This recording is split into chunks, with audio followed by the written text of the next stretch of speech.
Pierre, is that you, JR's friend? Hold on, let me see if I can unmute you. Not that you want to talk, but I just signed on to get going here and I see you.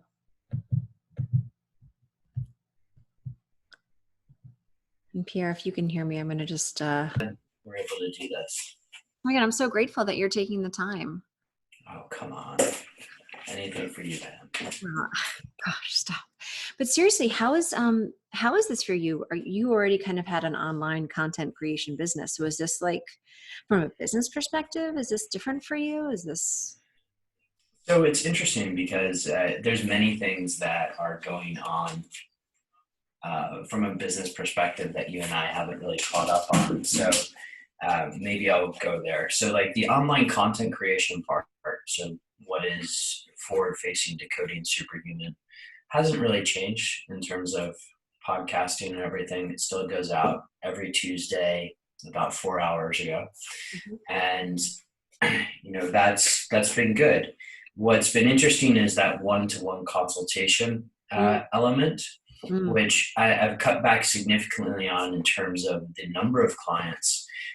It'll be interesting to see how that pans out over the next couple of, I guess you can say, months, right? Because with any economic crisis, in 2008, I was on Wall Street, right? And people cut back on spending. Yeah. And one of the first, although I disagree with it, the first things that people stop spending money on is health. And so we'll see what happens. But so far that's been okay as well. And yeah. So in some ways, I mean, because this is a health crisis. Yeah. You would think, I would like to see that logic flow through to people, but let's see. I also have a higher end clientele and there's a certain amount that costs. So let's see how that pans out over time. But in terms of some of the other businesses I'm involved in, like one of them is a supplement company that just launched their first product and it's a relatively high-end nootropic. But also there's a couple of things that are at the precipice of launching. And the question is do you launch now or do you wait? Or do you do more of a soft launch? And then there's a technology piece, which is in its MVP stage. And so it's, there's a lot going on, but it's all good, fun. Yeah. I mean, I feel like you and I share so many kind of core philosophies. Oh, yeah. The way that we look at life and I think both of us deeply believe that every challenge is an equal opportunity. And this is a pretty major challenge / shift, like high pivot, it's like, okay, what we thought we were doing and what we thought, our kind of strategy was. I don't know anyone who hasn't had everything kind of turned upside down. Yeah. Because so many of the core systems and structures that we rely on are no longer, we no longer have access to them. So it's been a very weird time. It's been very busy for me too. Like there's just a lot of new things to solve for that I take a lot of care in focusing on and solving for. So it's been a very busy time. I can't believe it's actually been 3 weeks for us that we've been in kind of self-isolation. And I'm like, sometimes I'm like, what have I gotten done? Like, I know I've loaded and unloaded the dishwasher like 18,000 times. Yeah. I know that feeling too. But yeah. I'm very curious just because I always value your opinion on things, Pam, like how you're making these decisions because opportunities are still, they're abundant, right? It's, when we reframe from this physical world to a more virtual world, the opportunities almost increase exponentially in the sense that the barriers to entry are lower. You can go many thousands of different directions and many thousands of different networks. And so, like any sort of decision framework is something that I'm constantly rethinking sort of how you evaluate opportunities and decisions because you could spend all day iterating on that too. Yes, you can. I actually the last call I had before this call was with someone I'm working on kind of on the marketing and branding side. And as usual, we pretty much I always end up getting in some sort of, personal side of things, right? We start talking about either, because yesterday... Pam, you get on the personal side of things? Come on. Well, I'll share. I'm going to give more people time to join so I can talk a little bit about myself for a minute. people don't want to hear really from me. They're excited to meet you. But yesterday I really lost my shit, like epic proportion, lost my shit. Mhm. The universe co-conspired to create like really a beautiful, beautiful opportunity, aka challenge, aka like what the fuck. Oh, I'm gonna curse, by the way, so Oh, if we that can little, curse, that's good to know. yeah, I curse. I'm not gonna, I don't, I filter myself even less these days. But I Good. spent 9 hours on hold yesterday with Chase, our bank, because our account was suddenly restricted, frozen. We couldn't access our money. Like, Wow. oh, like, I'm laughing, but nobody wants to go yeah, through that. funny, That's not funny, right? like you're not money laundering on Ozark, right? Like Well, it's so funny because I think that's actually what they thought. okay. I think somehow we got flagged for like some potential, like this is like a lot of money, and it's because I've spent a lot of money on Hacked and my husband's business. He has a lot of money coming in, a lot of money going out, and so I think it got some sort of flag somewhere. And supposedly they sent us a letter saying that they required more information. Supposedly, I But found who this reads out like physical mail anymore? This drives that me was my nuts point. too. My point. But it literally 9 hours of being on hold yesterday before I finally got someone, and I'd gotten disconnected twice in that 9 hour Yeah. period. So it's like that, and I pride myself on my intention of being a Zen master and practicing Hmm. peace and calmness and gratitude. 9 hours getting disconnected twice. And then finally the person I got after 9 hours said that infamous, I don't know why they told you to call our department. I can't help you. You have to go into a branch to deal with this. Oh wow. And are your branches open right now? No, they're not. And so That I, makes a after lot of 9 hours, sense to me. Summer, I really, I lost my shit, but I had enough presence of mind and awareness to call my husband and get him to take the phone from me so I could go lose my shit in private and not get my shit on other people. Right. Yeah. And it was a perfect time. Sage, I don't know if I ever told you about my friend Sage, but he does breath work every night at 6. So the timing was perfect. So I handed the phone Can to my Sage make husband. that like 2 hours earlier so I can join? I know. You know what? Or I've got a does he have recording. recordings? Yeah, I'll send you a recording. It's awesome. Please. Thank you. Um, so I went up and started breathing, instantly like crying because, at a very young age, I dealt with life by becoming incredibly capable of handling shit, right? Like Yeah. I'm an overachiever. I cope. I find the solutions. I don't give up. I don't believe in helplessness. I don't believe in it, right? Yeah. I said, I don't believe in helplessness. Well, it turned out yesterday, the universe lovingly took me to my breaking point where there was indeed a lot of helplessness, feelings, energy underneath it all that Mhm. lovingly I got to uncover yesterday. I felt very helpless. I felt very angry. There's a lot of anger, a lot of helplessness that I got to feel and let flow, which part of the practice, right, is that it's in us and we've Mhm. coped and we've put all these scaffoldings around it. But the cool thing about being human is that our power is always on the other side of whatever we have not yet integrated. And so I Mhm. had old trauma where when I was little, I did feel really helpless and I was really angry and I felt this was unfair. This isn't right. And I tried so hard and I didn't get it. I didn't get this. I didn't make it happen. I didn't, make it happen, 9 Mhm. hours on the phone with Chase.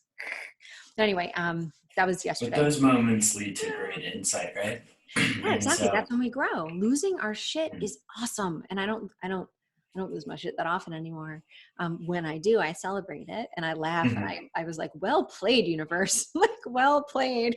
And there's more to the Absolutely. story. I won't bother you with more of the story, but there's even more to it. It was Oh, we can go into this because bananas. I mean, you and I have discussed this before, but I've been down that route many times, and Yeah, we lose our those are shit. when the best lessons are learned. So, Mhm.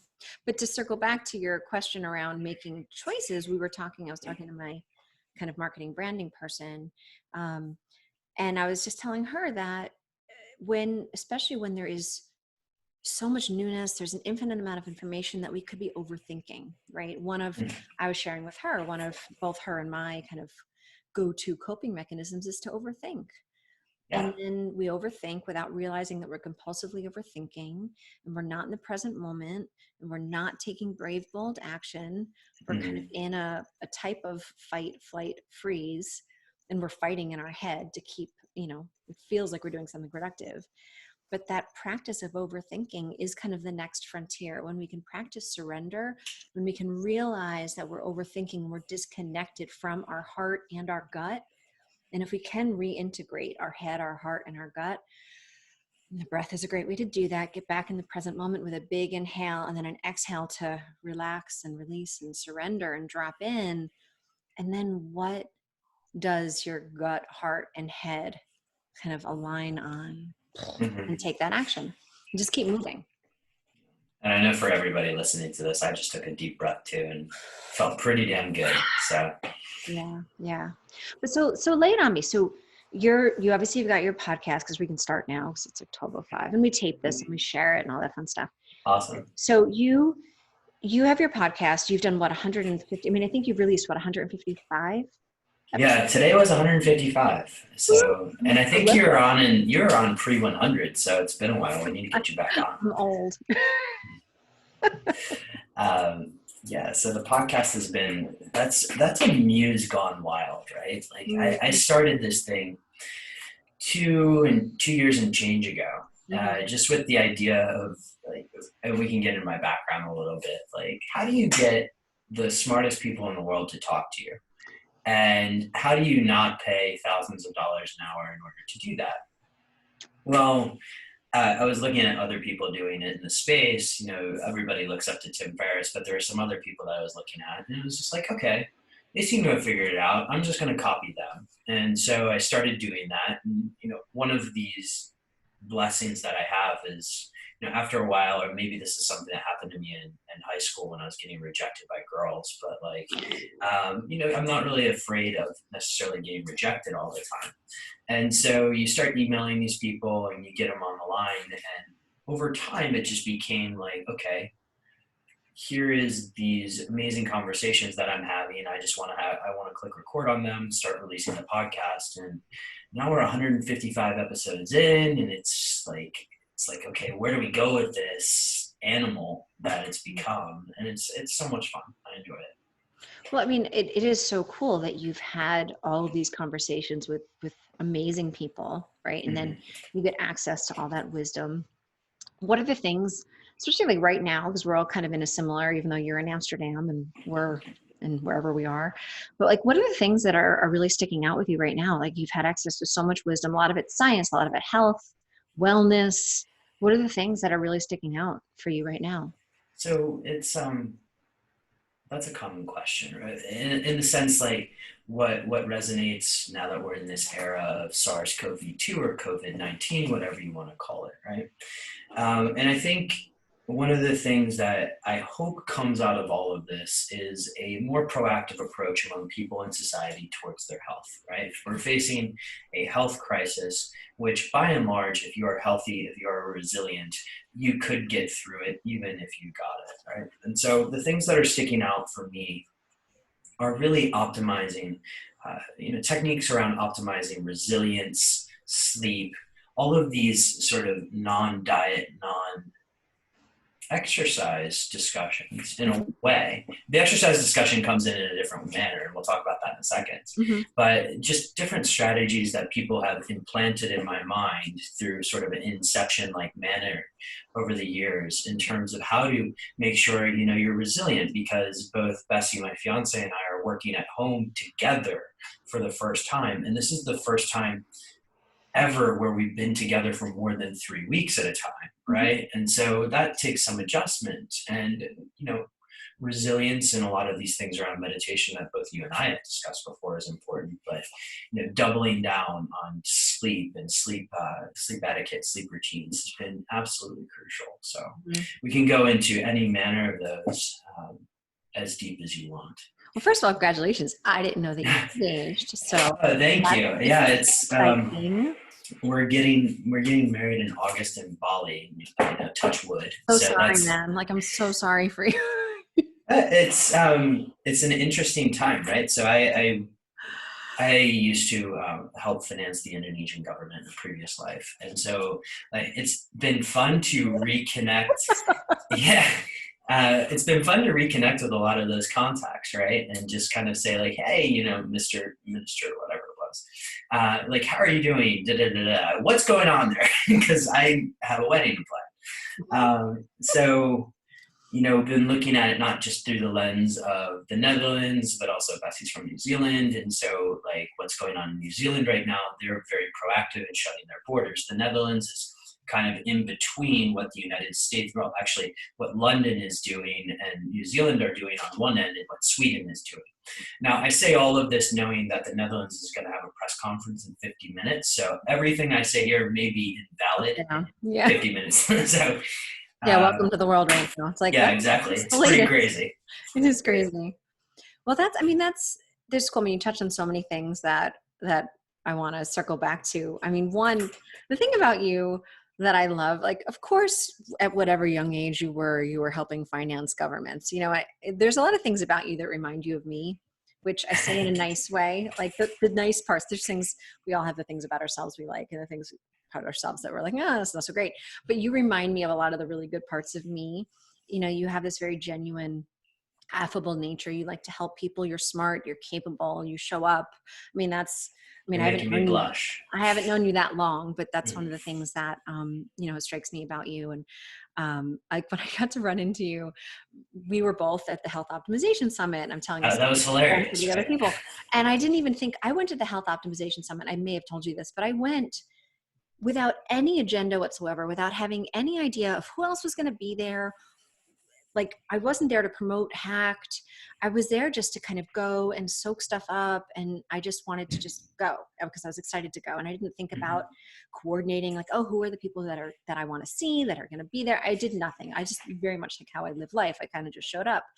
And we didn't run into each other until we were across the street at that little bodega. And we both were doing our self checkout. And the Yeah. self checkout, which now is no longer social distancing, so that would not be allowed anymore. Hmm. But you find yourself, next to someone else in that self checkout, which when you're doing self checkout in a foreign country, it's a little different than the self checkout that you're used to. And so there's like, okay, what button do you push? And so I was kind of stumbling a little, and I kind of just looked to my left because someone was there, and I was like, oh, maybe they can help me if I don't know what the hell I'm doing. And it was you. And I was like, oh, hi, I didn't know you were here.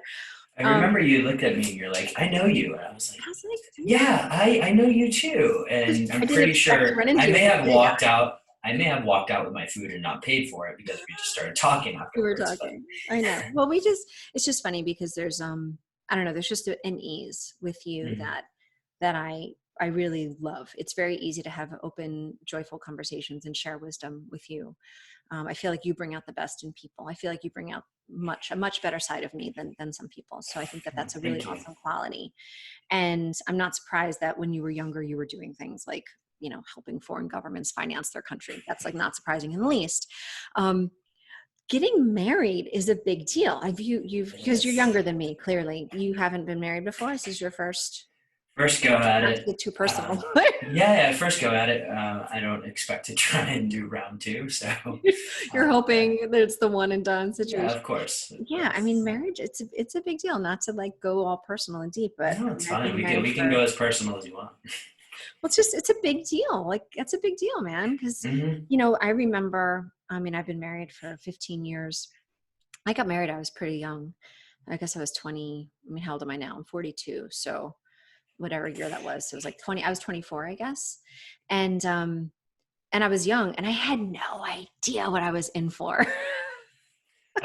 Maybe I should be asking you questions. No idea. Well, it's just funny because now you have this quarantine opportunity, which Yeah. definitely puts a lot more pressure on your interpersonal skills, right? Your Hmm. ability to actually um, keep your shit together. We started the conversation around Yeah. not losing your shit. Um, Hmm. Having that wholeness individually, so we can bring um, wisdom, bravery, and compassion at a minimum, hopefully, to our external, and have our number one person be someone who we're bringing wisdom, bravery, and compassion to, so we can have this trust and respect and ever improving communication skills, right? Hmm. That's, I mean, if you're going to break relationships down into three things, it's trust, respect, and communication. And Amazing. so lucky you, you're getting this pre kind of challenge where you get to practice that stuff. And Hmm. because the thing is, right, we know in life, it's all about capacity. And then the more strain you put on, the more stuff you're holding, the more stuff you're holding. At some point, you lose your shit. Like, you spend 9 hours on the phone with Chase and you lose your shit. Um, Yeah. but when you first get married, you don't yet, maybe, I don't know if you're planning on having a family together or what kind of escalating level of, shared responsibility you're going to have. But it gets harder and harder, as that level of shared responsibility escalates. It gets harder and harder to maintain trust and respect, and have good communication skills. So you guys still like each other. Yeah, exactly. Right. That seems to be the magic equation. Still, well, all I'll say, and then we'll pivot, but all I'll say is prioritize being good friends to each other, no matter what, and just keep going back to that. And then from Yeah. being good friends together, you've got your like primary love relationship. And then at some point you're going to be co-parents, co-family members, and think about the different roles in the partnership, and just keep going back to being good friends, and just keep going back to being good friends, keep going back to being good friends, and everything will work out how it's meant to. So well said. Yes. I'm glad this is recorded so I can watch it again. Yeah, but enough about marriage. Whew.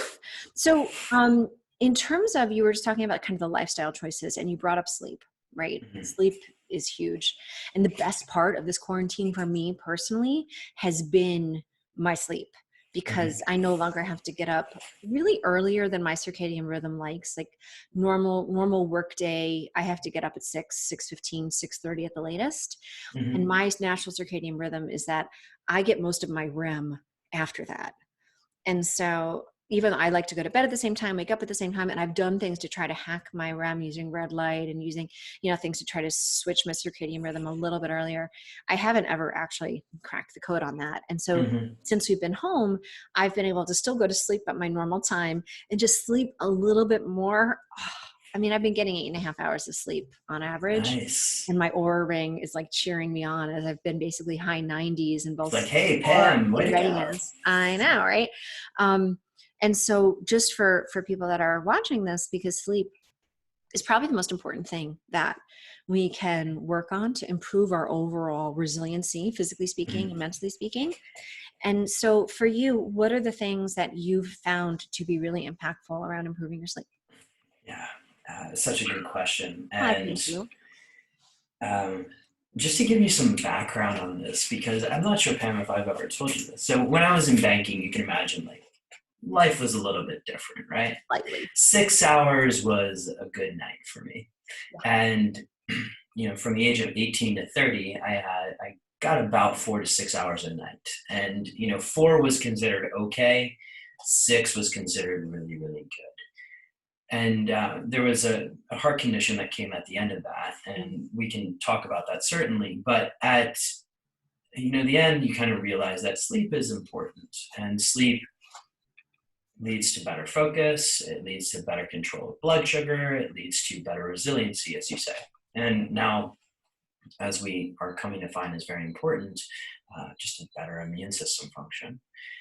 And so what do I find absolutely important in my life for sleep? And it starts with really routines. And so just bookending both morning and evening routines. And everybody talks about morning routines at length, right? There's whole books written on morning routines. But the evening routine for me is pretty essential in terms of just easing into bed, making sure that like, hey, my screen time has to stop at least 45 minutes before I go to bed, ideally an hour.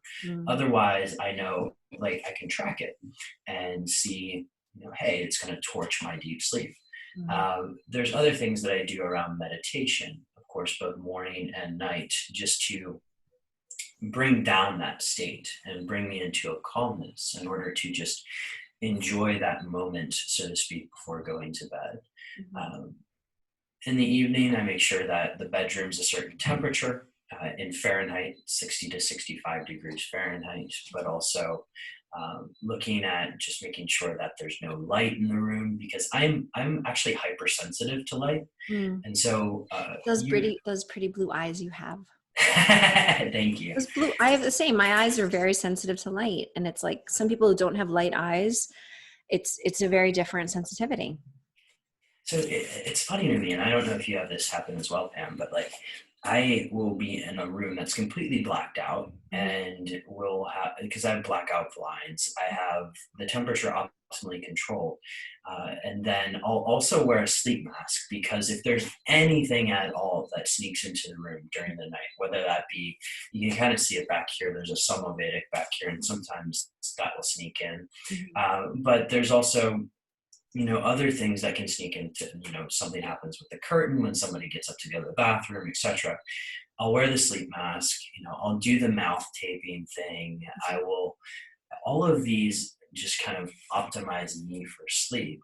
But I do think that routines and bookending those routines, both morning and night, are key for me. Mhm. You asked a question around nutrition, or sorry, you didn't really ask the question around nutrition. You asked a question about sleep and what In my I head, I do did. there. And so not eating too close to bedtime is Yeah, something that I've had to learn and relearn again it's and again. huge, huge for me. And and for me, it's like, if I could space that out, ideally 2 hours or more, Mhm. you can know very quickly that your quality of sleep is so much Yeah, it's like better. night and day. The one thing that made all of the difference in the world for me was actually paying attention to the data. Mm. And so, we have a mutual friend, Bob Troya, who's taught me a lot about the quantified self world going back years and years and years. Mhm. And monitoring my sleep, whether it be just through a simple Excel spreadsheet at first, or getting as fancy as the Aura Ring, which is what a lot of us use right now, that's made all the difference in the world. So just making sure, and then using that data to associate it with feedback loops. And Yeah. so you can begin to build kind of behavior change models. Mhm. And for instance, one of them is wine. I'm currently not drinking. I haven't drank for the past 3 months, Mhm. but I know that when I drink wine, I'll torch my deep sleep if I have more than two Yep. glasses. Yep. So those are just a few of them. There's a lot of gadgets involved too, which we can get into as well. Well, also too, I mean, I again, as someone who's getting married and maybe one day will become a dad, best laid plans, right? I mean, becoming a parent, you sleep. I mean, everyone jokes, oh, you're not going to get any sleep. No, you really do not. Like I was such a different human, and my kids are older now. They're 14 and 11. So I'm so gracefully beyond the years when they used to keep me up all night.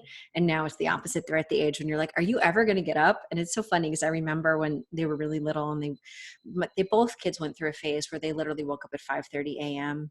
and wouldn't go back to sleep. It was like the Mhm. toddler years, and it's hell because they also didn't sleep through the night, and it's just like this is just cruel. But I used to be a really, really deep sleeper, the point of the story. And Mhm. then becoming a mom, you're a mom, and so you're like listening for your kids, and they wake up and they cry, and they wake up and they need something, and they wake up and they have a fever, and they wake up and they, and so I became a much less deeper sleeper. It's not right. I wake up a lot easier than I used to. I Mhm. still have great deep sleep scores. And so I track, like you, I track my deep sleep and track my REM, and I still get, 2.5 hours of sleep, deep sleep a night. I don't really do anything specific to improve that. Since I started tracking it, that's what I get. As long as I don't drink. If I have wine, forget about it. If I Yeah. eat too close to bedtime, forget about it. My heart rate will be much higher through the night. But yeah, it's becoming a parent. I think it's great that you have such great sleep hygiene before becoming a parent, and then it's going to be all shot to hell, right? Not to rush you in your marriage and becoming a parent, but just to kind of plant the seed. Having all of these great practices now, and then figuring out which ones you can cling to desperately when it's like the Yeah. temperature in the room. I use the chili pad. I don't know if you use the chili pad. I It makes have a huge one. difference I for me. use it on occasion. Yeah. Yeah, I'm a really hot sleeper, and so for me, and my husband doesn't like the room as chilly as I like it, and so the chili pad has helped our marriage. Um, but Me, yeah, me too, by the way. I'm a hot sleeper. So yeah, like, I wake up and I'm like, if my chili pad wasn't on, I'll be soaked. I'm like, God damn it! I freaking, as soon as it runs out of water, yeah. and in the middle of the night, I'm like, why am I? And I'm like, ah, shit, So yeah. Mhm. So the sleep and not eating close to bedtime for sure. What? There's so many of those, right? Like there's little nicks that you pick up over the, like, getting back to the data thing, even Yeah. removing glutamate for me, Mm. or high glutamic acid foods Mm. before bed has been nighttime, How like did you just a figure that game out? changer. So this is interesting. So I love data, love lab work, and think that in a way that has made my life a lot easier. And so what I do now with a lot of our clients and our client process is just sort of very thorough intake around metabolomics, so looking at blood, urine, and stool, but also sometimes we'll look at genetics. And there is actually a gene out there. And for years, I was trying to figure out, like, why the hell can't I go, like, why am I waking up at 3 a.m.? Mm. And I can't explain it, but you can actually back into this gene called GAD1, which involves an enzyme called glutamic acid decarboxylase, essentially is involved in the transfer from glutamic acid, or glutamate, which is your primary excitatory neurotransmitter, into GABA. Mhm. And if you have an inefficient enzyme transfer and you're consuming something as simple as chicken in high amounts late at night, you could Hmm. be damaging your sleep. Now, this is all genetics, and so genetics is all probability, but Right. it allows me to look at it in a different way, start to remove glutamate. And I mean, life is an experiment anyway, so you Totally. remove Why not? things and you just realize that this is extremely effective. And so things like L-glutamine, if I have to take them for like gut healing, Huh. I either have to take them early in the day or I have to look for an alternative, because that will stimulate me in the sense that I will wake up at 2:33.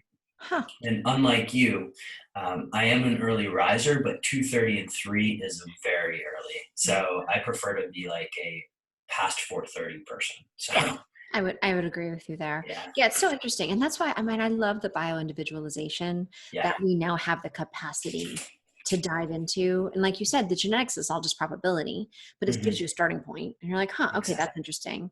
I can't say all the enzymes and say all the pathways as well as you do, but I've gone through similar studies. Mine more involved, like now I take NAC, like my hmm nitrogen oxide pathway is one that I have like a predisposition to not metabolize well. And so that's one of the things that I got out of my DNA. But it's like I haven't necessarily figured out if something makes a difference, Yeah. because my sleep is good, right? And because in general I'm healthy, I haven't had to kind of solve for something that's been really problematic. hmm And I know I'm really lucky in that regard. Like I don't have any weird symptoms that I'm trying to like figure out. Well, why do I get a weird rash, or why am I sleep really lousy? Or I mean, my biggest, I guess, problem is that it seems like my seasonal allergies are back. Like I had hmm seasonal allergies a bunch of years ago and was chronically getting pneumonia and like really severe bronchitis Wow. twice a year. And I saw my pulmonologist and I saw ENTs and I saw allergists, and the first round of everything, basically my ENT wanted me to have this balloon rhinoplasty because he thought that it was because my sinuses were too small, and so it was leading to this kind of consistent infection in my sinuses that was then kind of bothering my lungs.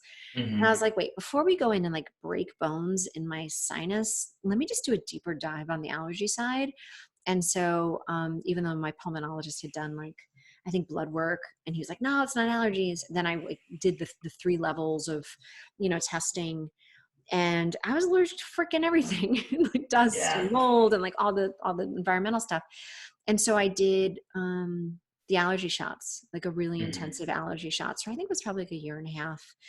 And hmm it was a huge time investment because I didn't realize at the time. I was like, oh yeah, I could do that. I don't mind getting shots, no problem. But I didn't realize you had to stay there for 30 minutes after you get the shots. That was a Yeah. real problem for me because I'm not like a sit somewhere for 30 minutes person. And when It's I pretty difficult, right? but then I got to meditate. So again, being how you and I are, at hmm first when they're like, "Oh no, you can't just leave," and I was like, "What?"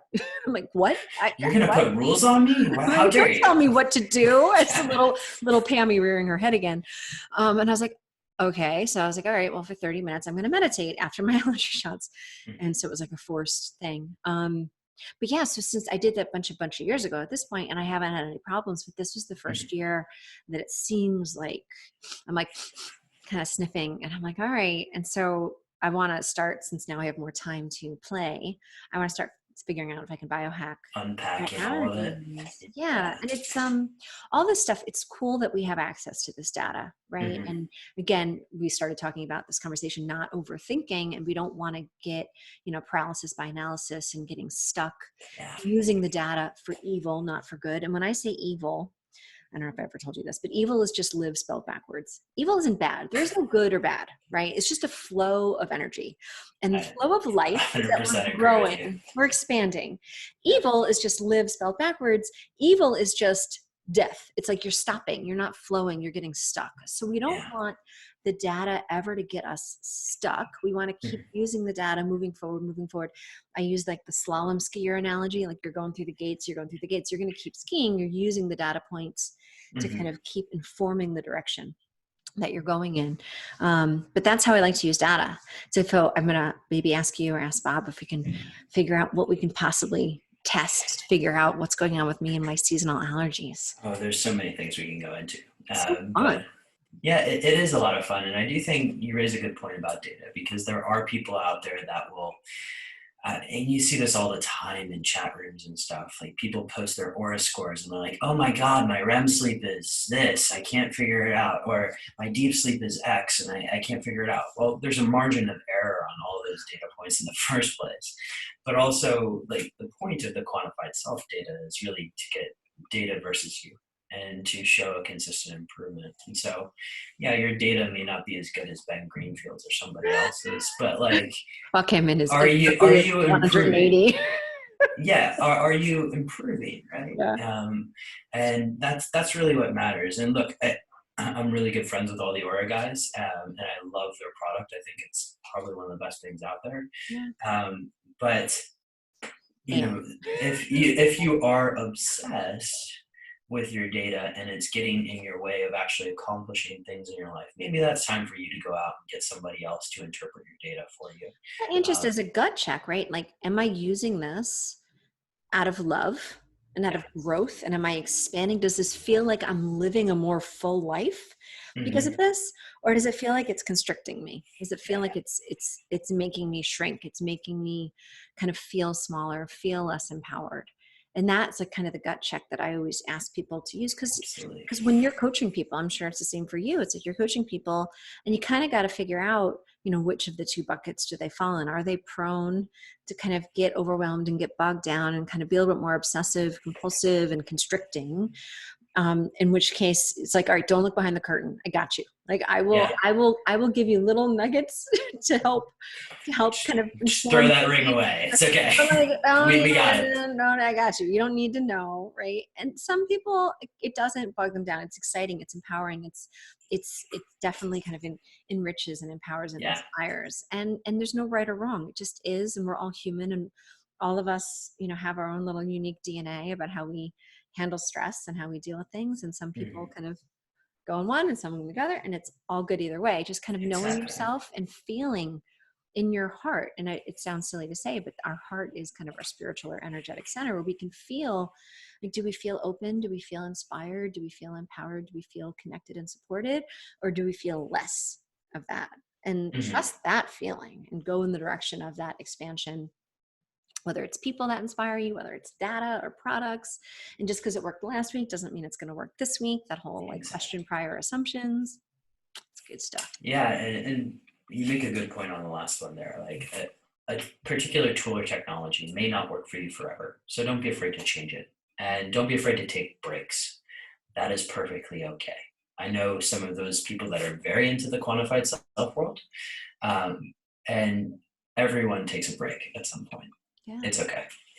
The other thing I want to say too, what that makes me think of is I'm a huge fan of using coaches. Like Hmm. I'm going to call you later. I'm like, all right, I want you to coach me for a little while because we can learn something from everyone. And whenever you meet someone that you're inspired by who clearly knows things that you don't know, because obviously we all know different things and have different areas of expertise and different backgrounds and everything. I'm a huge fan of using coaches, hiring Yeah. people to coach me, even if it's just for a little while. And then I don't Hmm. feel bad about not continuing with them because we're going to be friends forever, first of all. And who knows when you're going to come back around, or it switches and I end up coaching them. Like it, I mean, so often that's been the Yeah. case too. It's like so incestuous.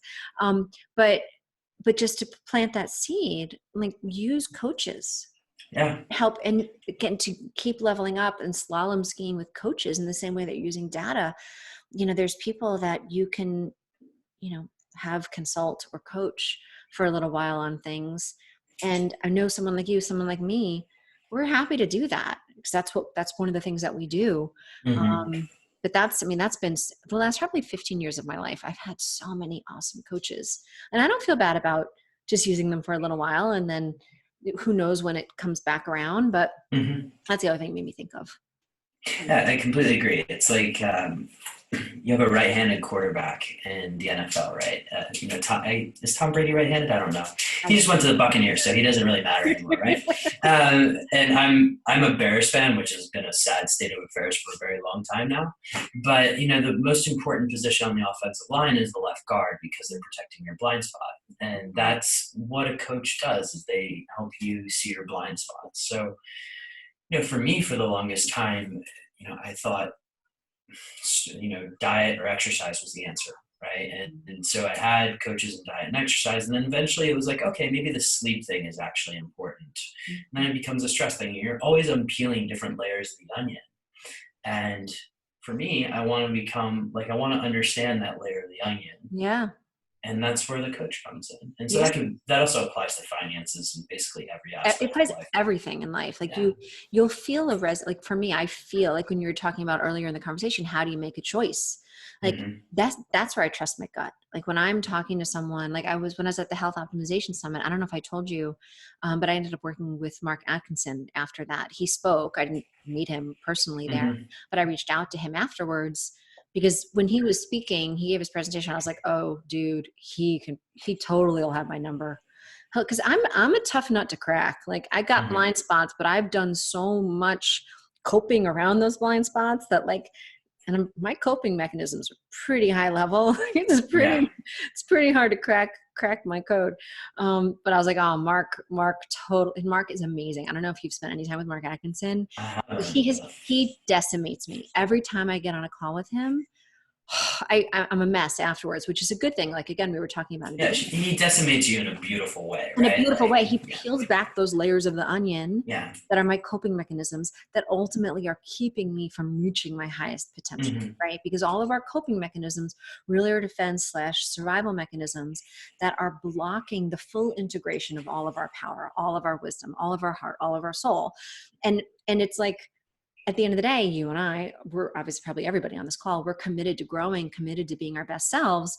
So Hmm. that means that we have to be committed to getting uncomfortable and willing to face the parts of ourselves that are sad, are feeling vulnerable, are angry, are not the pretty parts, right? Like I've dedicated my entire life trying to be the best version of myself, right? Which means trying to be brave and wise and compassionate.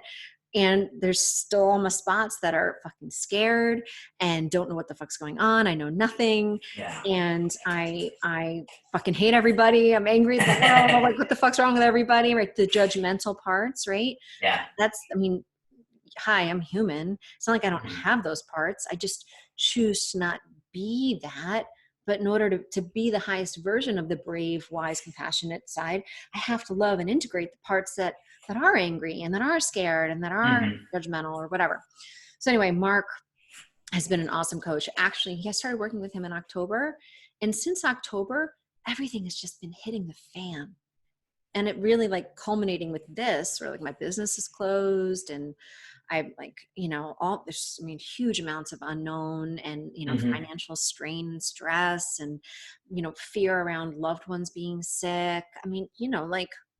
And it feels like everything's been leading up to this. So I can be at the highest capacity to be wise, brave, and compassionate in the face of real legitimate kind of, stress and strain that requires Absolutely. a high level of energetic leadership Hmm. to be brave and to find the wisdom for that next step and be loving of everyone, even the people that are making the objectively kind of poor lifestyle choices. Like my husband and I were talking about a friend who, still smokes.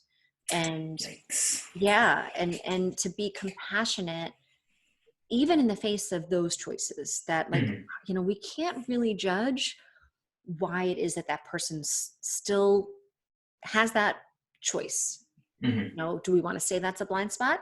Probably, because I mean, like, we want to live, right? Like, you've got Hmm. kids, you got a family, you don't want to be in a worse position of being resilient in the face of a bug like this, which we know, obviously, if you're smoking is worse. But to be compassionate and not judgmental, and withhold love, it's this is a tricky time. It is. And ultimately, I have to boil back to like, it's their personal choice, right? And you have to acknowledge that. And they made that choice. And it's the same thing. Like, I live down the street from, if you've been to Amsterdam, there's something here called Fabo. And Fabo is, just to set the scene for you, you walk into it, and essentially there's food in different slots on the wall. It's like a vending machine for food. Okay. And you can imagine that anything that is a vending machine for food is usually not healthy, but this is especially not healthy. You have delicious goods like fried bitterballen, which is fried goop, essentially. It tastes really good if you have it when you're drinking, but otherwise nobody should ever eat this stuff. You have broodjes, which are essentially the Dutch form of sandwiches, and these restaurants have lines out the door, and especially on a Friday night. But it's that person's choice. And for a while, I just would sit there and I was like, okay, you realize that that is doing something to you that is a net negative. Like, there's nothing positive about this other than maybe a little bit of a rush right in that moment. But at the end of the day, it's their choice. Mm-hmm. And so you have to support that freedom of choice. Well, do you follow Neil Donald Walsh at all? A little, but from afar. He I'm on something where every day I get something from him. It's like the vibe or something. And he was talking about this in a very, very deep, beautiful way, that, it's an enlightened person, like someone who, he was talking about how there's going to be members of society that are contributing more, right? That Hmm. are at a higher capacity for creation and contribution. And then the people that aren't contributing because they just don't have the capacity to, because they're making these choices that are impacting their capacity for Hmm. creation and contribution. um, that's fine, because everyone has a basic right for survival, a basic right to exist. And then part of the writing was, well, wouldn't people be resentful then? Wouldn't the people that are contributing on a higher level to the maintenance of society, wouldn't they be resentful of the people that are kind of taking the resources because of this bare, right to survive? And so for the right of healthcare and the right of, housing, the right of just the basic, survival necessities, Hmm. wouldn't the providers be resentful? And he said, yes, they would if they weren't enlightened. That's a very good point. If the people that are contributing are enlightened, they will recognize that the cost of the people that, are not contributing, that the cost of that existence is they don't get the joy of these higher levels of life. And Hmm. that is payment enough. Like, that's the payoff, right?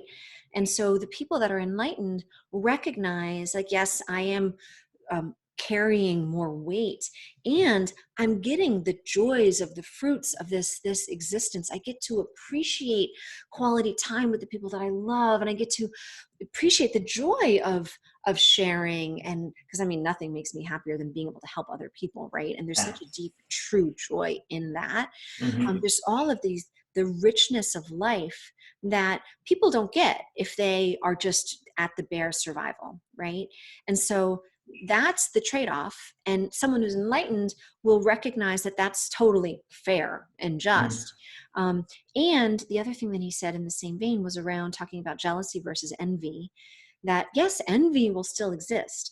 Envy is a positive force that actually inspires people in a positive way. Jealousy is a negative, kind of evil, opposite of life force that actually pulls and creates darkness and destruction. So in Hmm. an enlightened society, there will be no jealousy, but there will still be envy, but the envy will inspire that rising up beyond just the bare basic survival where you're just living off of social security, like in the Hmm. States kind of thing. I don't know how we got on this tangent, but it Oh, was it's okay. We such can a go down. We can go down and talk beautiful, about universal basic I income and all that stuff too. know. Oh my God, you into that? Universal basic income? It's being tested here, so Is it? not in Amsterdam, but in Utrecht. Was And such a strange, I'm sure I didn't mention such a strange thing. So there was someone running in the United States under that platform, hmm. someone named Andrew Yang, who, total aside, he was like, he was kind of my first love. We met at summer camp when I was 12 and he was 15. And Wow. there was like a 10-year on again, off again, you know, he was in college and I was in college. And then we both ended up in New York after he graduated law school, and we dated for a little while, and then had a really rough breakup. It was very sad. But it was like the strangest thing, because then he was like running for president. And I was like, what? Like, what? This person who was like, and I still like having the letters he wrote me when we were little. And like, it's just weird. But anyway, so universal basic income isn't just this one topic. It also is enmeshed with this relationship that I had from the time I was 12 to the time I was 22. Oh, I opened up a can of worms there, I didn't know. I? Random aside. But yeah, universal basic income is a really interesting topic, and I want to respect Bill's time. So it's already 12:47 or 12:46.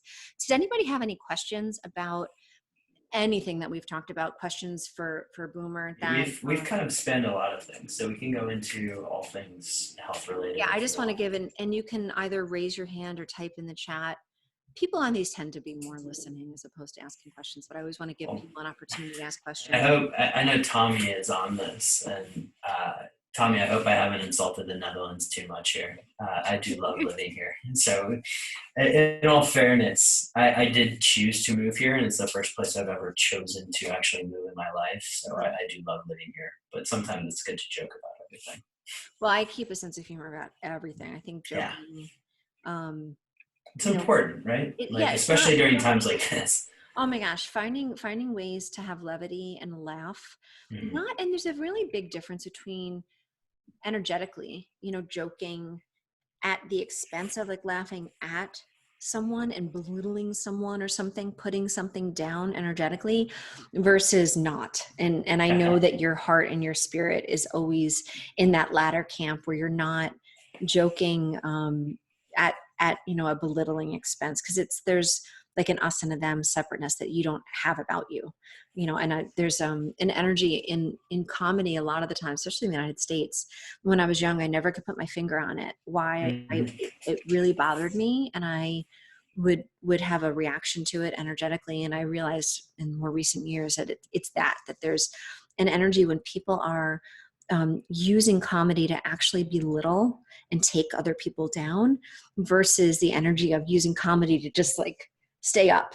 And then people take things through their lens.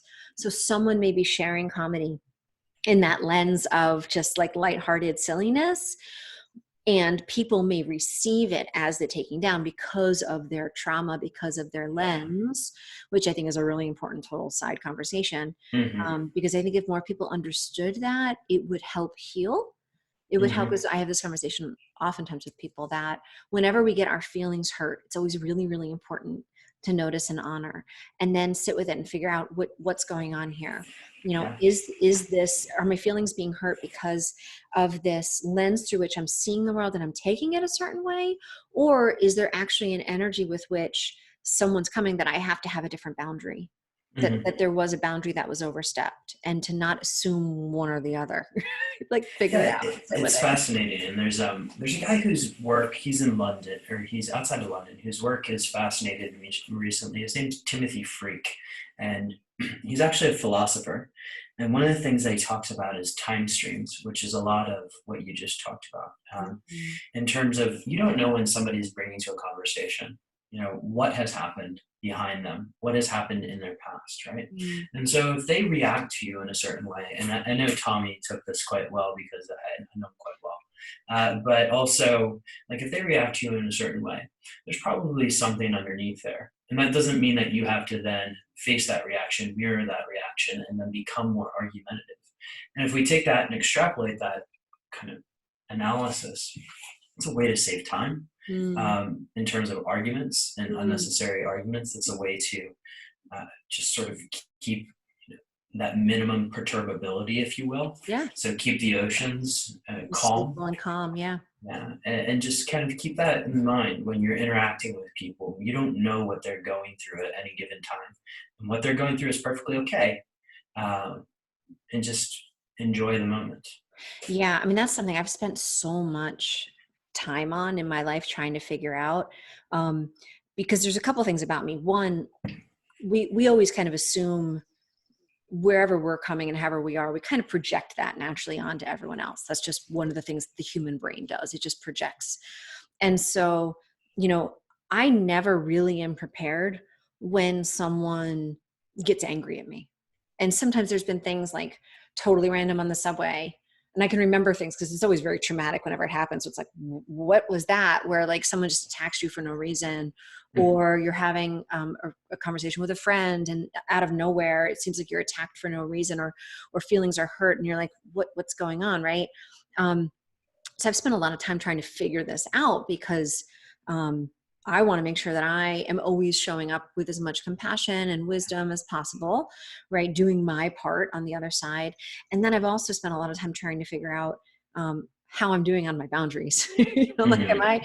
am I kind of clearly saying, okay, listen, I can tell your feelings are got hurt right here. I'm sorry. It's never my intention to hurt. One of the things I always say is like, never my intention to hurt your feelings. Like I care about your feelings, and I care about making sure you always feel heard. So again, Mhm. this is good marriage advice, my friend. Listen to this. I've got Just my pay notebook right attention. here. People can't Gold see my left stars. hand. I'm like, Writing it down. I'm looking at the camera and taking notes. Just sit on the floor and be like, I want to make sure that you feel heard and that you feel how much I care.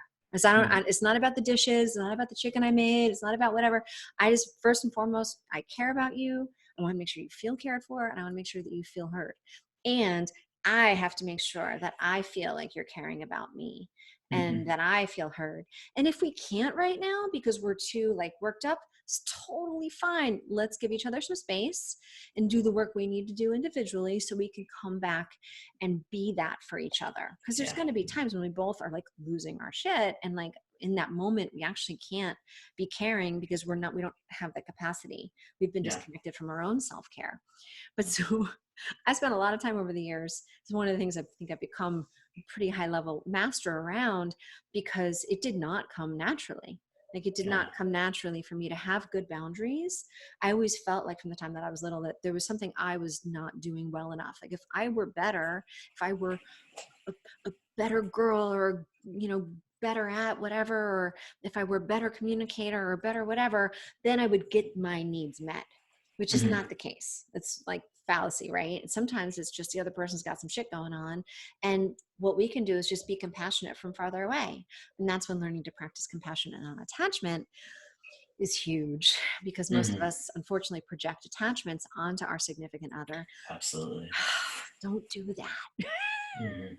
The only real healthy attachments parent child, and then that was never really perfect or healthy anyway. And so don't do that to your significant other, because that's going to lead to a lot of problems. So yeah, practicing compassionate non-attachment, dealing with our own stuff, owning our communication, being skillful in our communication. Mhm. Yes, Amazing. good stuff. Well, you are awesome. I'm super excited for this next phase of your life. Anything I can do to support you at the business Come and hang side. out in Bali. Uh, Yes. I'd be like, I'm so sorry. I have to go. I yeah, have to, exactly. I have to show up and Bring the honor my family. friends. Yeah, no, I'm in. So assuming there's international travel, I would say, I mean, it's kind of a chief concern of ours right now, right? And understandably, it's a weird, do strange time. and worst comes to worst, we delay it. And look, we've been together for a very long time, so it's more of an excuse to have a party. Yeah, yeah, yeah. And you're very lucky in that it's a little ways out. So you Mhm. can not like, certain people obviously were already, had already spent a lot of money on things, and it puts a lot more pressure. My Yeah. husband, my husband has the artist that he manages, they had an international tour that was supposed to start in May. Stuff. So that was canceled. So, All of it. Wow. all of it, I mean, postponed for now. And, Mhm. it's just, there's all the unknown. Like, when is that when are concerts gonna be happening again? Like, even if travel's opened back up, that doesn't mean concerts are gonna be. It doesn't mean Yeah. big gatherings, more than 50 people. Like, what's gonna be the level of risk that people decide is We're going appropriate? to go back to jazz clubs, right? And it's I'm just in. going to be, I'm in. 25-person jazz clubs. I'm in. But that's one of the fun, tricky, parts of this. Because we all, especially, I don't know how you and your significant other are, but my husband and I have very different sensibilities Mm. around what the that's another word, acceptable levels of risk tolerance are. Yeah. Like, it's very different. And then we're married. Like, we have to share everything. So we have to compromise and negotiate. And I'm like, yeah, I can't stay just in the house for much longer. I gotta be honest. I keep finding This is good where private drive places. you asked you kind of asked this in a different direction, but like, what have I doubled down on since this whole thing has happened is meditation, right? Like, or just Mhm. time in nature. So I have Mhm. a backyard, but also I live right across the street from a park. And Mhm. so anytime I can spend doing those two things, which the old boomer, and we're talking banking boomer Yeah. back in 5 years ago, would have said that's a waste of time. And Mhm. I now know, and I can almost prove this, that I am more productive. If you take the And I'm time. sure there are scientific studies out Yeah, there there's that do studies. prove this, right? So, Mhm. going out in nature, reducing cortisol, all of that stuff, meditation, focus, all of that stuff is just been super, super beneficial, and especially when you combine yourself to an Amsterdam apartment. So, Yeah, no, you are awesome. I'm so grateful that you took the time. thank you for And I having will me. This has upload been this fun. and share it. And I'm pivoting right now from a business perspective, but don't have really an infrastructure in place yet. I'm building it to support me in kind of creating content and distributing content and making the content, the level of excellence that, of course, the real energy of everything we're doing is awesome and excellent. Right. But this will be shared, and we'll definitely, Well, if you want to have a conversation separate to this, yeah, I can help on those fronts because I've gone through I will gratefully receive that that. rodeo, and Yeah. you know, Yeah. it's been fun, and I'm happy to help in any way I can. Awesome. Well, I appreciate it. We're definitely gonna continue to show up for each other and help each other. So Absolutely. thank And you so everybody much. who's listening to this, one of the Yeah. best book recommendations I ever got on my podcast was from you, Letting Go. And Mm. That's a I good one for still, right now.